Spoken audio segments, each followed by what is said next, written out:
한자 이야기, 낱말 이야기 889번째 시간입니다. 이번 시간은 절대자라는 낱말 한번 다뤄보겠습니다. 절대자. 우리가 얘기를 많이 하죠. 특히 신적 존재라든지 이런 경우에 절대자다. 그리고 절대와 상대라는 말을 한번 살펴보겠는데, 사실 이 유튜브 아주 초기에 해당되는 그 시점에서 제가 절대란 말을 한번 설명을 드렸습니다만, 그 이후에 제가 새로 또 아는 것도 있고요. 또 생각보다 많은 분들이 보시지 못해서, 저는 이 말이 상당히 중요한 말이다. 한자를 공부하는 사람들에게 있어서는 그렇게 생각하고 있기 때문에 다시 한번 제가 정리를 해봤습니다. 네, 우리가 많이 씁니다. 제가 인터넷을 보고 문장을 가져와 봤는데, 모든 예술작품은 절대자다. 그래서 이것은 주관적인 표현이겠죠. 무슨 뜻인지 몰라도 이런 표현도 있다. 또 기독교에서 하나님은 최고의 절대자다. 이것은 우리가 쉽게 이해가 됩니다. 그리고 절대와 상대, 그렇죠? 절대정신이라는 그런 말도 가끔 들을 수 있고, 절대평가, 상대평가, 이럴 때 절대를 다 씁니다. 자, 절대자, 절대, 이게 무슨 말이냐? 글자 그대로 볼 때 무슨 말이냐 하는 것이에요. 절은 끊는다는 뜻이에요. 끊어진다. 그렇죠? 절교한다, 절단한다. 많이 쓰는 말이에요. 단절한다. 대는 대답할 대, 대답, 대응, 응대. 그렇죠? 그것이다. 그리고 자는 이제 놈자자다. 우리가 절대자를 얘기하면서 후운을 새기면 놈자라고 하면 좀 이상합니다만 어쨌든 이런 글자다. 그렇죠? 절대적인 존재자다. 이거죠. 그렇죠? 그러면 이제 절대란 말을 알면 절대자란 말은 바로 나오겠습니다. 우선 글자를 보면 끊을 글자는 실을 끊는다 해서 가는 실, 사, 몇 이렇게 되겠죠. 그리고 빛색은 사실은 빛색이라기보다 위에 부분이 이렇게 칼도자다. 칼도자가 이렇게 사람 인자로 바뀌었다. 네, 그리고 아랫부분은 이렇게 사람이 무릎을 꿇고 있는 모양이다. 그래서 앉아서 칼로 이렇게 실을 끊는 모양이다. 끊어진다. 대는 대답할 대예요. 이 글자에 대해서는 학자들마다 의견이 굉장히 많습니다. 학설이. 그래서 제가 몇 번 설명을 드렸는데 오늘은 그렇게 설명을 드리지 않겠습니다. 이런 상당히 보기 드문 글자예요. 별로 이렇게 잘 쓰지 않는다. 그리고 아래에 이제 흑토가 붙어서 이렇게 돼 있다. 이렇게 되겠죠. 그리고 네, 학토를 붙이면 이제 결국 하나만 더 붙는다. 이렇게 되겠습니다. 그리고 마디촌이다. 손으로 사실은 판축공사라는 것을 할 때 쓰는 흙을 다지는 기계다. 이것은 주로 이제 두 사람이 이렇게 짝이 돼서 한다 해서 대답할 때는 짝이라는 뜻도 있습니다. 짝. 그 짝이라는 것이 오늘 절대에서 상당히 좀 중요한 의미를 갖는다 하는 것을 뒤에 보면 알 수 있습니다. 그리고 이제 자는 사람을 뜻한다. 놈이다. 이것도 여러 가지 설이 있습니다만 글자 그대로 보면 늙은 사람이 흰백이라는 것은 말을 한다 이렇게 얘기하죠. 고백을 한다. 또 담벼락에 보통 주놓은 개 조심, 주인 백 이런 거 있죠. 오물을 버리지 마시오. 주인 백 할 때 말한다는 뜻이에요. 그러면 늙은 사람이 이놈하고 말한다 이렇게 해석하는 사람도 있습니다. 어느 것이 맞는지는 모릅니다만. 그리고 또 옛글자를 보면 사실은 어떤 그릇에 이렇게 나무를 많이 쌓아 놓은 모양이다. 이렇게 여러 가지 해석이 있는데 우리는 한자를 그냥 배우는 공부하는 사람이므로 그 정도까지 몰라도 되겠습니다만, 자, 절대자 이런 말이에요. 그럼 정확하게 절대가 무슨 말이냐부터 먼저 사전을 제가 찾아보니 이렇게 많이 나와 있습니다. 네, 하지만 대략 아는 말이에요. 가볍게 들어주시면 어떨까요? 주로 일부 명사 앞에 서여서 아무런 조건이나 제약이 붙지 않는다. 조건이나 제약이 없다. 무조건이다. 네, 절대 자유다. 어떠한 조건이 있는 자유가 아니라 절대 자유를 할 때 절대 조건이나 제약이 없다. 그리고 또 비교되거나 맞설 만한 것이 없다. 네, 절대 권력이다. 절대 권력은 다른 것과 비교할 수도 없고 거기에 대항해서 맞설 수도 없다. 그런 것을 절대라고 한다. 또는 어떤 대상과 비교하지 아니하고 그 자체만으로 존재한다. 비교의 대상이 없다는 것이죠. 여기도 비교된 것이 없다. 여기에도 조건이나 제약이 없다는 것은 이런 경우에 비교 대상이 없다는 것이에요. 기본 낱말의 뜻이. 그래서 비교하지 아니하고 그 자체만으로 존재한다. 절대 진리다. 다른 것과 비교할 수 없다. 또 이제 이 부분은 이제 절대자와 의미가 통하는데, 스스로 존재하면서 그 자신만으로 완전한 것, 그 자신만으로라는 것은 비교할 수가 없다는 것이죠. 비교할 필요도 없는 것이다. 스스로 존재하면서 그 자신만으로 완전한 것, 결국 신을 얘기한다. 신의, 그리고 절대 정신, 뭐, 실체, 막 이렇게 좀 철학적인, 이것은 막 철학적인 내용입니다만, 이렇게 얘기한다. 또 우리가 일상 대화 중에는 부사적인 용법으로 어떠한 경우에도 반드시 이 말은 남에게 절대 하지 마라. 뭐 이런 식으로 많이 씁니다. 굉장히 많이 씁니다. 이것은 초등학교 들어가기 전 아이들도 쓰는 말입니다. 쓰는 말인데 왜 절대라고 하느냐에 대해서는 잘 모릅니다. 네, 어른들도 몰라요.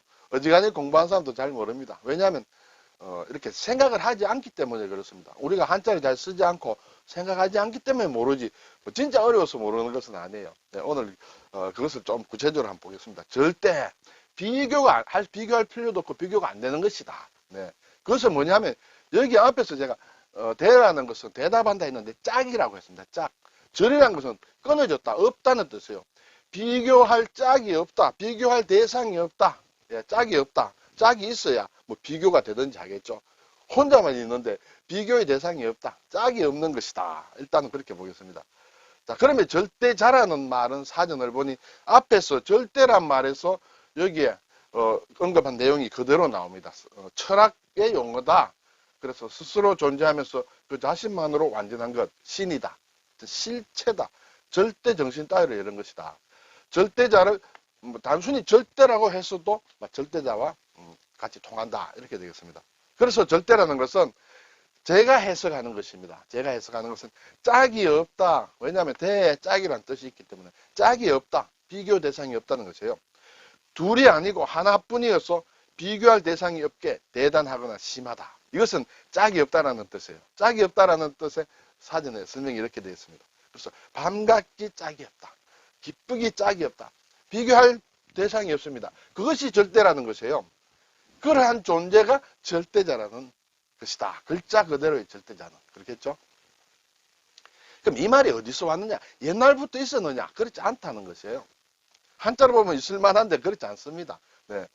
원래 이런 절대가 있었어요. 절대, 기다릴 대자, 예, 기다릴 대자 한다.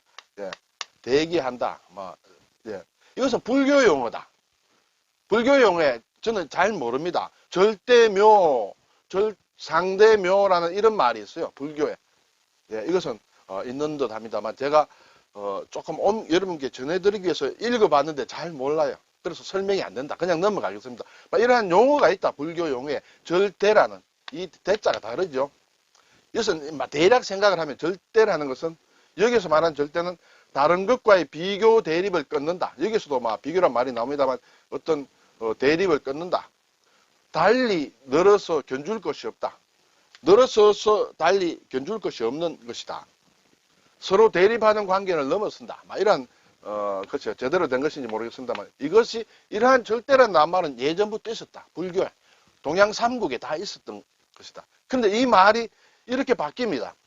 이 말은 지금도 있습니다. 물론 일반적으로 쓰지 않지만 불교에서는 쓰는 용어다. 그렇지만 이것을 이 대자를 바꾸어서 일본의 메이지 초기에 이노우에라는 사람이 일본의 근세에 책을 만들고 서양말을 많이 번역한 사람인데 이노우에 테츠지조라는 사람이 영어 앱솔루트를 번역으로서 불교 용어인 이 절대를 결국 이것은 달리 다른 것과 비교할 것이 없다는 뜻이에요. 그것을 글자를 바꾸어서 번역한 말이다. 이때부터 비로소 우리가 지금 유치원에 가는 아이들도 얘기하죠. 절대 하지 않아. 그렇게 쓰는 말을 이때 만들었다는 얘기예요.